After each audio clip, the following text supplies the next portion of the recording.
Hey guys, it's Steve from the Fat Life Project. Welcome back to my channel. If you're a subscriber, you've most probably seen my Scoot Economy flight review and know that I wasn't exactly singing their praises. But many of you in the comment section also asked, Steve, why didn't you just upgrade to ScootPLUS? And so here I am at the Sydney International Airport to answer the question, is it worth upgrading from Scoot Economy to ScootPLUS? Today, I'm going to be flying on ScootPLUS on an 8-hour overnight flight from Sydney to Singapore on their Boeing 787. And in this video, I'm going to break down the full experience from checking in, seats, food, perks, and whether it's worth paying extra to upgrade. And so without further ado, let's go! I'm here now at the Sydney International Airport to check in. If you're a KrisFlyer Elite Gold or Silver member, or if you're flying on ScootPLUS, you'll get priority check-in via a dedicated lane, as you can see here. Different features are beneficial to different people. For me, this is one of the features of ScootPLUS that I'm the most interested in. I'm sure you can see how this can be beneficial if you're on a full flight, running late, or traveling during peak periods.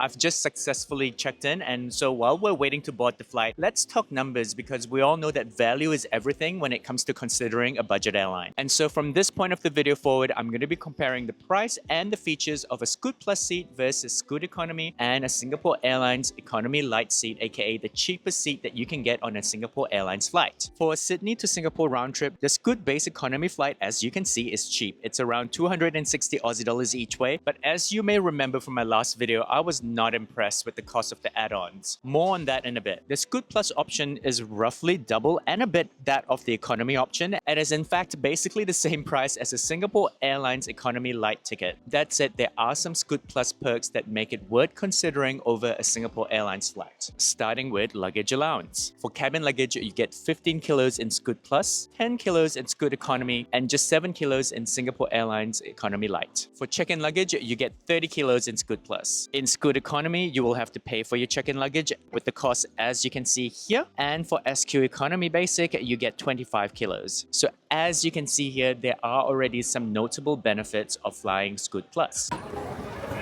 I'm at the gate now ready to board my flight, and another benefit of flying ScootPLUS is you get priority boarding, as you can see here, a benefit that you'll also get if you're a KrisFlyer Elite Gold or Elite Silver member. And again, it's a feature you're going to love if you're flying on a full flight or during peak periods. But if queuing to board is not your thing, just bear in mind that you can also buy a Board Me First or priority boarding pass even if you're in an economy seat. Hi. Thank you. Thank you so much. This way now? Thank you. Welcome. Welcome aboard my ScootPLUS flight. We're just waiting to take off now. I'm here in the ScootPLUS section, which as you can see is in a 2x3x2 configuration compared to the economy's configuration of 3x3x3. I'm sure you can already see how you'll be getting wider seats. The seats also have more cushioning and thus more comfortable to sit in compared to the economy seats. Not to mention that they also recline back more compared to the economy seats based on experience, which is a plus, and there's even a footrest and adjustable headrest. Not to mention that the usage of power outlets is also free when you're on ScootPLUS. Give your attention to the cabin crew at the front of the cabin.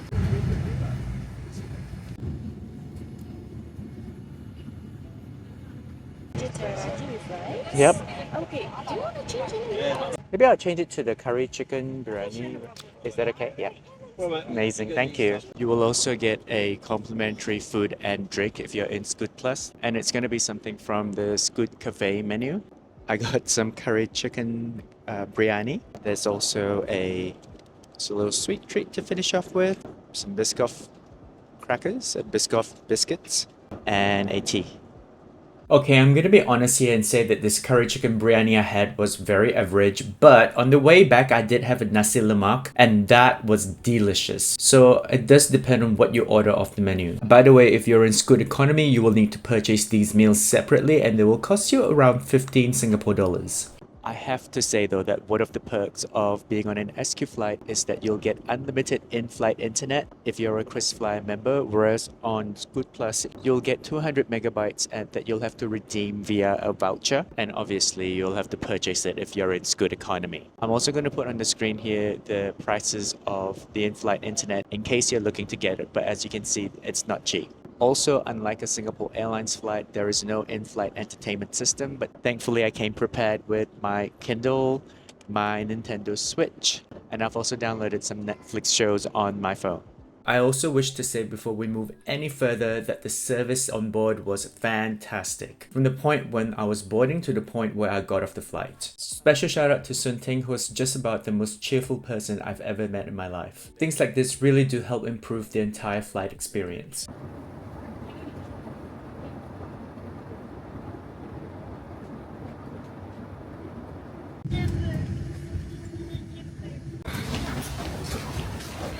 Good morning from Changi International Airport arrivals. It is now about 2 a.m. in the morning and I have just landed. I managed to get quite a decent amount of sleep thanks to the more comfortable seats in ScootPLUS. I'm now off to collect my luggage, which by the way, if you're on ScootPLUS, you'll also get priority deplaning and you'll also be one of the first to collect your luggage. And so now with the flight over, let's answer the million-dollar question. Is ScootPLUS worth the upgrade from economy? And I want to firstly say that different features are important to different people. But I would say first of all, if you're on a long-haul flight, which for me is anything above 4 hours, I highly recommend upgrading to ScootPLUS. Trust me, the bigger seat alone is worth the upgrade. Further, depending on where you're flying to, you may want to consider between ScootPLUS or Singapore Airlines Premium Lite. If in-flight entertainment matters to you, then go with Singapore Airlines. However, if higher baggage allowance, priority boarding, priority deplaning, and priority luggage collection is what matters to you, then ScootPLUS is the way to go. All those little things add up, and for me, it was totally worth the upgrade. But what do you think? Have you tried ScootPLUS and was it worth it for you? If you haven't seen my Scoot Economy review yet, I'm gonna link it at the end of this video so that you can watch that next. And if you're headed to Singapore, I do also have a things to do in Singapore video, which I'm also gonna link there. I do hope that you found value in today's video, and if you have, don't forget to like, comment, subscribe, share, all the good things that you know are gonna appease those YouTube algorithm gods, but much more importantly, will just make my day as a content creator. Specifically, if you do have a comment for me, drop me a comment in the comment section, and as always, I hope that you have a fantastic day ahead. I'm gonna see you real soon in the next video. Ciao!